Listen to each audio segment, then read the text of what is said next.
Hello বন্ধুরা, welcome to my channel Gopal and Mandira art. তো প্রতিদিন আমি আর্ট অ্যান্ড ক্রাফটের ভিডিওই তোমাদের দেখাই। আজকে একটা ব্লগ নিয়ে চলে এসেছি। এটা হচ্ছে বর্ধমানের আলমগঞ্জের বারোয়ারিতলা দুর্গা মন্দির, যেখানে জগন্নাথ দেবের মাসির বাড়ি করা হয়েছে। এখানে রথের দিন থেকে উল্টো রথ পর্যন্ত ভোগ দেওয়া হয়, এটা হচ্ছে তার লিস্ট। তো এখানে হাইজিন মেনটেন করে ভোগ বিতরণ করা হয়। দেখতেই পাচ্ছ এখানে ভোগ প্রস্তুত করছে।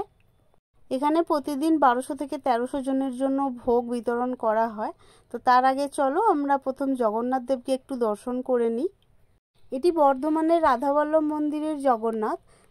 এই 7টা দিন মানে রথ থেকে উল্টো রথ পর্যন্ত তিনি মাসির বাড়িতেই থাকেন। এর অনেক কাহিনী আছে, তোমাদেরকে পরে একদিন বলবো। এই 7 দিন বেলা 12:30 থেকে এখানে ভোগ বিতরণ করা হয়। তো তোমরা দেখতেই পাচ্ছ এখানে অনেক মানুষ লাইন দিয়েছে ভোগ নেবার জন্য। আর তার আগের দিন এখানে অবশ্যই তোমরা কুপন কেটে রাখবে। আমরা 210 টাকার যে ভোগটা আছে সেই ভোগটা নিয়ে নিয়েছিলাম।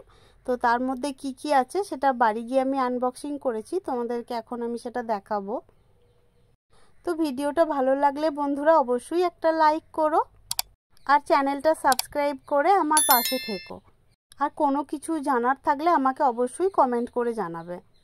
তো এখানে আমি দেখো ভোগটা খুলে নিয়েছি, এরপর তোমাদেরকে আমি দেখাচ্ছি যে এখানে কি কি দিয়েছিল। প্রায় অনেক রকমেরই এখানে ভোগ দিয়েছিল, দেখতে পাচ্ছ। প্রথমে একটা পেঁপের চাটনি ছিল, সেখানে কাজু কিশমিশ দেওয়া ছিল। তারপর একটা আলু ক্যাপসিকাম পনির দিয়ে তরকারি, তারপর 5 মেশালি ডাল ছিল, এখানে অনেক রকম ভাজা ছিল।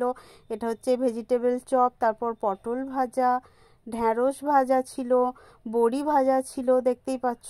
এরপর দেখো দুটো বড় বড় সাইজের নান দিয়েছে। এরপর ছিল পরমান্ন, তারপর ছিল 2 রকমের মিষ্টি, আর একটা পনিরের তরকারিও ছিল, আর একটা খাজা ছিল অবশ্যই সেখানে, দেখতেই পাচ্ছ। এরপর একটা গ্লাসের মধ্যে দিয়েছিল, এটা গ্লাস বললে ভুল হবে, এটা একটা প্লাস্টিকের কৌটো ছিল। যারা ফেসবুক থেকে দেখছো তারা মন্দিরা আর্ট গ্যালারি পেজটা অবশ্যই একটা ফলো করে রেখো। তো কৌটোর মধ্যে কি ছিল দেখো, কৌটোর মধ্যে ছিল একটা বড় সাইজের মালপোয়া এখানে, আর তারপর ছিল হচ্ছে বাসন্তী পোলাও। তো এটাই ছিল প্রসাদ। আজকের মতো টাটা, সবাই খুব ভালো থেকো।